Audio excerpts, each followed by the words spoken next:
Question जल्दी लाया करो स्क्रीन पे बेटा। हाय दोस्तों, स्टडी ज्ञान दर्शन में आपका स्वागत है। आज हम क्लास 10th का चैप्टर 11 बाल गोविंद भगत के प्रश्नोत्तर हम करेंगे, जो इस प्रकार से है। प्रश्न नंबर 1 है। प्रश्न 1 है, खेती बाड़ी से जुड़े गृहस्थ बाल गोविंद भगत अपनी किन चारित्रिक विशेषताओं के कारण साधु कहलाते थे? वह खेती बाड़ी करते थे, उनका वस्त्र जो था वह साधु जैसा दिखता था, लेकिन वह साधु नहीं कहलाते थे। वह बहुत ही चारित्रिक व्यक्ति थे, उनका व्यक्तित्व तो बहुत ही अच्छा था।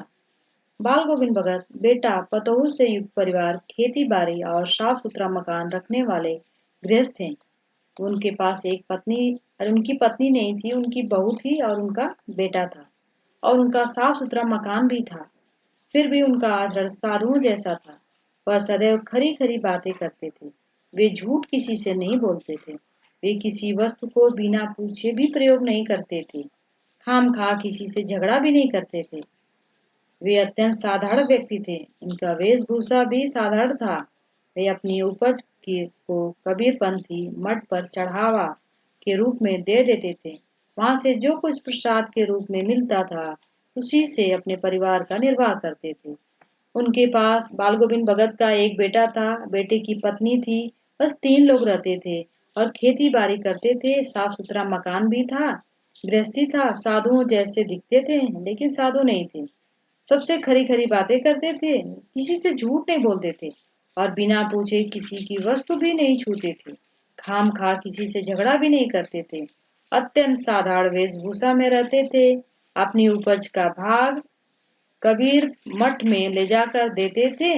वहां से जो कुछ प्रसाद के रूप में मिलता था, उससे अपने परिवार का गुजारा करते थे। प्रश्न नंबर 2 है, भगत की पुत्रवधू उन्हें अकेले क्यों नहीं छोड़ना चाहती थी? भगत की पुत्रवधू उन्हें इसलिए अकेला नहीं छोड़ना चाहती थी, क्योंकि भगत के इकलौते पुत्र और उसकी पति की मृत्यु के बाद भगत अकेले पड़ गए थे। स्वयं भगत वृद्धावस्था में हैं। वे नेम धर्म का पालन करने वाले इंसान हैं, जो अपने स्वास्थ्य का तनिक भी चिंता नहीं करते हैं। वह वृद्धावस्था में अकेले पड़े भगत की रोटियां बनाकर देना चाहती थी और उनकी सेवा करके अपना जीवन बिताना चाहती। पुत्रवधू उन्हें अकेला इसलिए नहीं छोड़ना चाहती थी, क्योंकि जो पुत्रवधू थी उसका पति मर गया था। बाल गोविंद भगत का पुत्र मर गया था, और उन्हें उस पुत्रवधू को पता था कि अगर मैं चली जाऊंगी तो इनका कौन देखभाल करेगा, इन्हें खाना कौन बनाएगा, इन्हें पानी कौन देगा, इनका सहारा कौन बनेगा। इसीलिए वह नहीं जाना चाहती थी। लेकिन इसके बाद भी वह उसके भाई को बुलाकर भेज देते हैं और कहते हैं कि इसका दूसरा विवाह कर लो, मैं अपना जीवन निर्वाह अकेले ही कर लूंगा। इस तरीके से। प्रश्न नंबर 3 है। प्रश्न नंबर 3, भगत ने अपने बेटे की मृत्यु पर अपनी भावनाएं किस तरह व्यक्त की? जब बाल गोविंद भगत के बेटे की मृत्यु हो जाती है, तब वह भगत ने अपने बेटे की मृत्यु पर औरों की तरह शोक नहीं मनाया, मातम नहीं मनाया। वे मृत बेटे के सामने बैठकर मस्ती और तल्लीनता में कबीर के पद गाते थे। वे मृत्यु को आत्मा परमात्मा का मिलन मानकर इससे दुखी होने के बजाय खुश होने का समय मान रहे थे। अपनी पुत्र वधू को भी आनंद उत्सव मनाने के लिए कहते जा रहे थे। जब बाल गोविंद भगत के बेटे की मृत्यु हो जाती है, तब वह बिल्कुल दुखी नहीं होते हैं। वह शोक नहीं मनाते हैं, मातम नहीं मनाते हैं, बल्कि मस्ती में बैठकर तल्लीन होकर वह कबीर के दोहे को गाते हैं और अपनी बहू को भी समझाते हैं कि रोने की जगह तुम आनंद मनाओ, आनंदोत्सव मनाओ, क्योंकि मेरा पुत्र जो है वह आत्मा और परमात्मा का मिलन है, वह ईश्वर से मिलने गया है। इसमें रोने की बात नहीं है। प्रश्न नंबर 4 है, भगत के व्यक्तित्व और उनकी वेशभूषा को अपने शब्दों में चित्र प्रस्तुत कीजिए। बाल गोविंद भगत 60 वर्ष के थे। 60 अधिक उम्र वाले गोरे चिट्टे थे, इंसान थे। उनके बाल सफेद थे। उनका चेहरा सफेद बालों से जगमगा उठता था। कपड़ों के नाम पर उनके शरीर पर एक लंगोटी थी, धोती जैसा था। सिर पर कनफटी टोपी लगाते थे। बाल गोविंद भगत गले में तुलसी की बेडोल माला पहनते थे। उनके माथे पर रामानंदी टीका होता था, लंबा सा टीका सुशोभित होता था। सर्दियों में वे काली कमली ओढ़ते थे, काला कंबल ओढ़ते थे। बाल गोविंद भगत 60 वर्ष के थे, गोरे चिट्टे थे और उनके बाल भी सफेद हो चुके थे और जगमगाते रहते थे। कपड़ों के नाम पर सिर्फ एक लंगोटी पहनते थे और टोपी लगाते थे और टीका धारण करते, तुलसी का बेडोल माला पहनते थे और रामानंदी टीका लगाते थे। सर्दियों में काला कंबल ओढ़ते थे। प्रश्न 5 है, बाल गोविंद भगत की दिनचर्या लोगों के अचरज का कारण था। जो डेली रूटीन का उनका काम था, उसे देखकर लोगों को आश्चर्य होता, अचरज होता था। कैसे करते हैं बाल गोविंद भगत? उत्तर, बाल गोविंद भगत की दिनचर्या लोगों के लिए कौतूहल का कारण थी। अत्यंत सादगी, सरलता, निस्वार्थ भाव का जीवन जीते थे। उनके पास जो कुछ भी था उसी में काम चलाया करते थे। वे किसी की वस्तु को बिना पूछे छूते भी नहीं थे। इस नियम का वे इतना बारीकी से पालन करते थे कि दूसरे खेत में शौच के लिए भी नहीं जाते थे। इसके अलावा दांत किटकिटा देने वाली सर्दियों में भी भोर में आसमान के नीचे पोखरे तालाब पर बैठकर गाना गाते थे। उससे पहले 2 कोस जाकर नदी स्नान भी करते थे।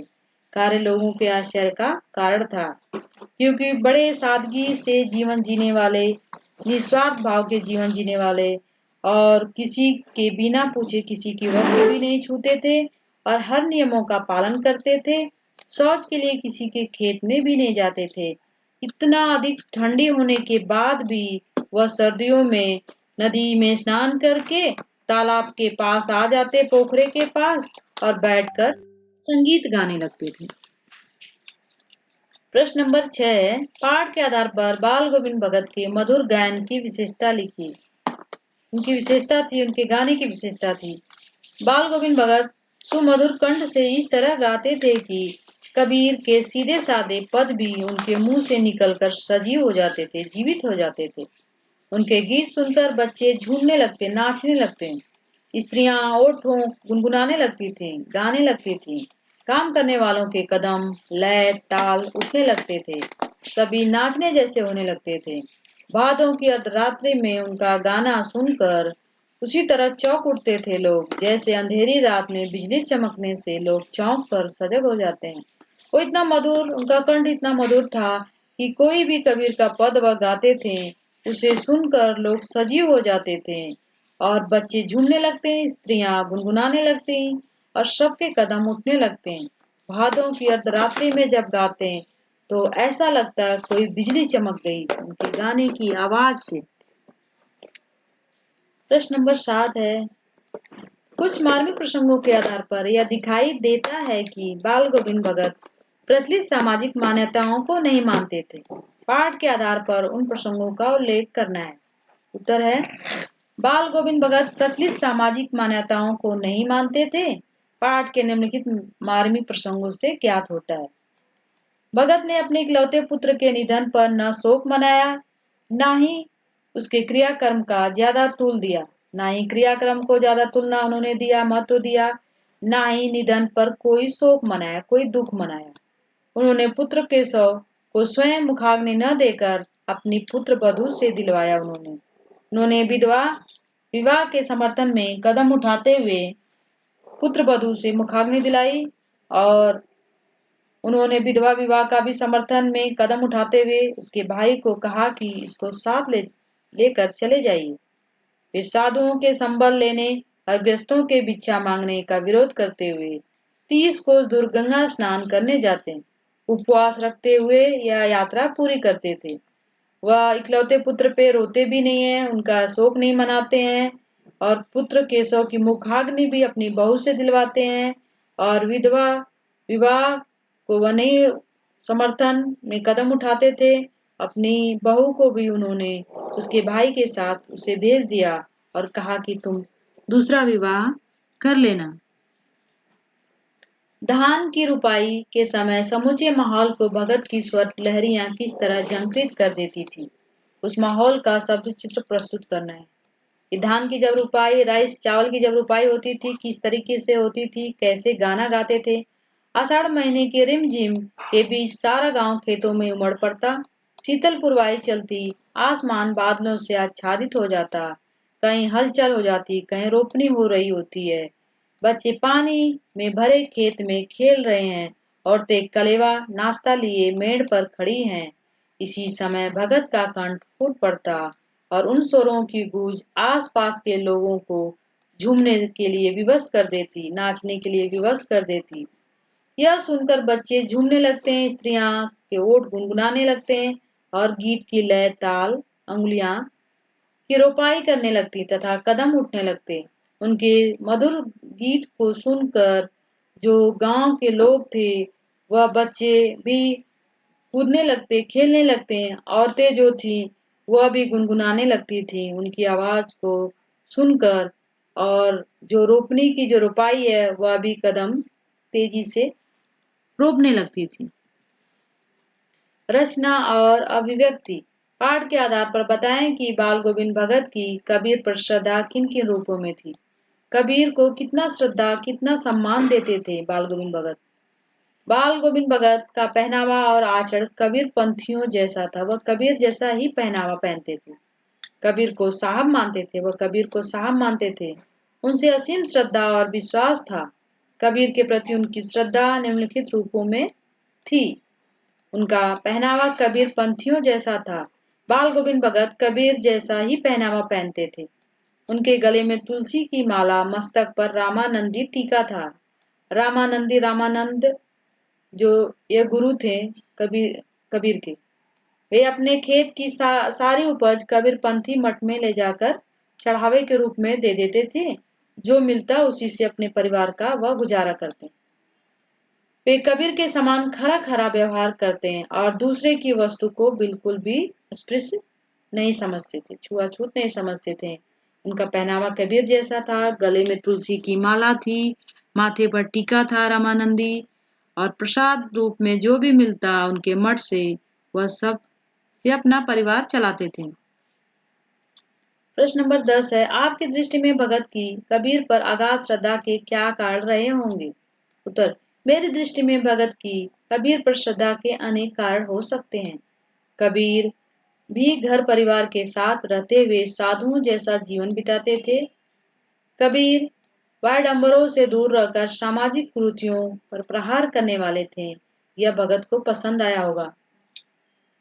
कबीर का सादा जीवन उच्च विचार भगत को बहुत पसंद आया। भगत को कबीर खरा खरा व्यवहार करना बहुत पसंद आया।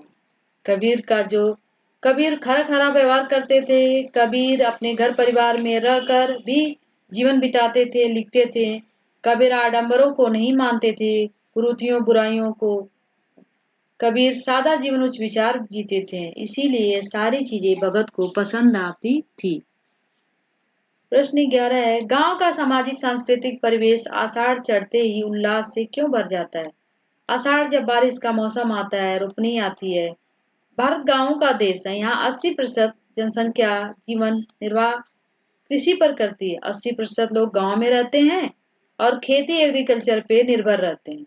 भारतीय कृषि मानसून पर आधारित रहते हैं। बारिश होती है तो अच्छी खेती हो जाती है, अच्छी वर्षा होने पर अच्छी फसल होती है। आषाढ़ शुरू होते ही लोग खुशी हो जाते हैं। गांववासी बादलों की राह देखते हैं।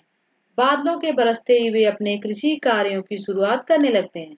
खेतों की जुताई, बुवाई, धान की रुपाई जैसे कार्य करने लगते थे। इसी महीने में गर्मी की तपन से राहत मिलती थी। यह महीना ग्रामीण बच्चों के लिए बड़ा ही आनंददायी था। पानी भरे खेतों की कीचड़ में खेलना उन्हें बहुत रुचिकर लगता था। इस समय गांव के सामाजिक सांस्कृतिक परिवेश का उल्लास देखते ही बनता था। सांस्कृतिक परिवेश जो उनका कल्चर था, आषाढ़ के महीने में, बारिश के महीने में इसीलिए आनंदित हो जाता था क्योंकि कृषि पर, खेती पर 80% जनसंख्या निवास करती है और मानसून अच्छा बनता, बारिश अच्छी आती थी तो फसल भी अच्छी होती थी। उसी मानसून की इंतजार में लोग खुश हो जाते थे। बच्चे झूमने लगते थे, कीचड़ में खेलने लगते थे, उन्हें अच्छा लगता था। जुताई बुवाई का कार्य भी शुरू हो जाता था। प्रश्न नंबर 12 है, ऊपर की तस्वीर में यह नहीं माना जाए कि बाल गोविंद भगत साधु थे। क्या साधु की पहचान पहनावे के आधार पर की जानी चाहिए। आप किन आधारों पर यह सुनिश्चित करेंगे कि अमुक व्यक्ति साधु है? क्या जो नहीं बोलता वही साधु है? उसके कपड़े को देखकर आप साधु कहेंगे या उसके आचरण को देखकर आप साधु कहेंगे? साधु पराये गिरवे वस्त्र में राम नामी वस्त्र लपेटे नजर आते हैं। उनके बड़े दाढ़ी जटाजूट बाल उनके साधु होने के साधन दिखाते हैं। पर यह आवश्यक नहीं गेरुआ वस्त्र पहनने वाला व्यक्ति साधु हो। कलयुग में ढोंगियों ने भी यही वस्त्र पहना है। पहनावे के आधार पर किसी को साधु नहीं माना जा सकता, क्योंकि इस कलयुग में तो लोग जितना ज्यादा साधु के वस्त्र पहनते हैं उतना ज्यादा गलत काम करते हैं। वास्तव में साधु की पहचान तो उसके आचरण से होती है, उसके विचार से होती है, उसके व्यवहार से होती है। आडंबरहीन जीवन, सद्व्यवहार, सत्यवादिता, परोपकारिता, भावना, पहनावे की सादगी एवं विचारों की उच्चता देखकर किसी भी व्यक्ति को साधु की श्रेणी में रखा जा सकता है। पहनावे के देखकर कभी भी हमें किसी को साधु नहीं मानना चाहिए, बल्कि उसका सत्यवादिता, उसका सद्व्यवहार, उसका परोपकार, उसके अच्छे आचरण, लोगों की भलाई का कार्य करना, इन सभी चीजों को देखकर हम उसे साधु व्यक्ति, अच्छा व्यक्ति, ईमानदार व्यक्ति कह सकते हैं। न कि साधु के वेश में कोई आपको आ गया है और छल लिया है, झूठ बोल दिया और आप उसे साधु समझ के अपना सब कुछ न्यौछावर कर दिए। कपड़े देखकर कभी भी, रंगों को देखकर कभी भी किसी को साधु नहीं माना जा सकता है। कलयुग में तो सब उल्टा हो रहा है। प्रश्न नंबर 13, मोह और प्रेम में अंतर होता है। भगत के जीवन को किस घटना के आधार पर इस कथन का सच सिद्ध करेंगे? उत्तर है, यह निसंदेह सत्य है कि मोह और प्रेम में अंतर होता है। इसे भगत के जीवन की इन दो घटनाओं के आधार पर सत्य सिद्ध किया जा सकता है। पहली घटना है, लोग अपने प्रियजनों की मृत्यु पर रोते धोते हैं, उनका मोह, परंतु भगत अपने बेटे से प्रेम करते थे। वह जीते जी उसे प्रेम का अधिक हकदार मानते थे। उसकी मृत्यु पर आत्मा परमात्मा का मिलन मानते थे। इसीलिए वह शोक नहीं मनाते, रोते धोते नहीं हैं और कहते हैं कि मेरे पुत्र की मृत्यु हो गई है, अब आत्मा और परमात्मा का मिलन है, इसीलिए रोने की जरूरत नहीं है, ईश्वर से मिलन होगा। भगत अपने बुढ़ापे में अकेला होने पर भी बहू को उसके भाई के साथ भेज देते हैं। अपने बुढ़ापे से मोह नहीं दिखाते हैं और अपने उनके बेटे की मृत्यु होने पर अपनी बहू को वह उसके भाई को बुलाकर भेज देते हैं और कहते हैं तुम दूसरा विवाह कर लेना, तुम्हें मेरे पास रहने की जरूरत नहीं है, मैं अपना गुजारा कर लूंगा। लेकिन इसके बावजूद भी बहू नहीं जाना चाहती है। वह सोचती है कि बुढ़ापे में इनकी देखभाल कौन करेगा, इन्हें पानी कौन देगा, इन्हें खाना कौन देगा। फिर भी वह नहीं मानते हैं, कहते अगर तुम नहीं जाओगी तो मैं इस घर से चला जाऊंगा, तुम अपने भाई के साथ जाओ, विवाह दूसरा कर लो, नया जीवन बसाओ, तुम क्यों यहाँ रहोगी, मैं अकेले ही अपना जीवन बिता लूंगा। प्रश्न 14 लास्ट है आपका। इस पाठ में आए कोई 10 क्रिया विशेषण छाट कर लिखिए, उनके भेदों को भी लिखना है आपको। तो प्रश्न है, पाठ में उद्धृत क्रिया विशेषण, गांव से 2 मील दूर, 2 मील दूर जो है वह क्रिया विशेषण है। पोखरे के ऊंचे भिंडे पर अपनी खंजरी लेकर जा बैठते थे। ऊंचे भिंडे जो है वह क्रिया है। उनकी उंगलियां खंजड़ी पर लगातार चल रही थी। लगातार मतलब लगातार वो बजा रहे थे, वह कार्य कर रहे थे, इसीलिए क्रिया विशेषण है। कितनी उमस भरी शाम है, उमस वह भी क्रिया है, उमस भरी क्रिया विशेषण। ठंडी पुरवाई चल रही थी, ठंडी पुरवाई चलना ही क्रिया विशेषण है। Thank you for the watching. अगर मेरी वीडियो पसंद आए तो लाइक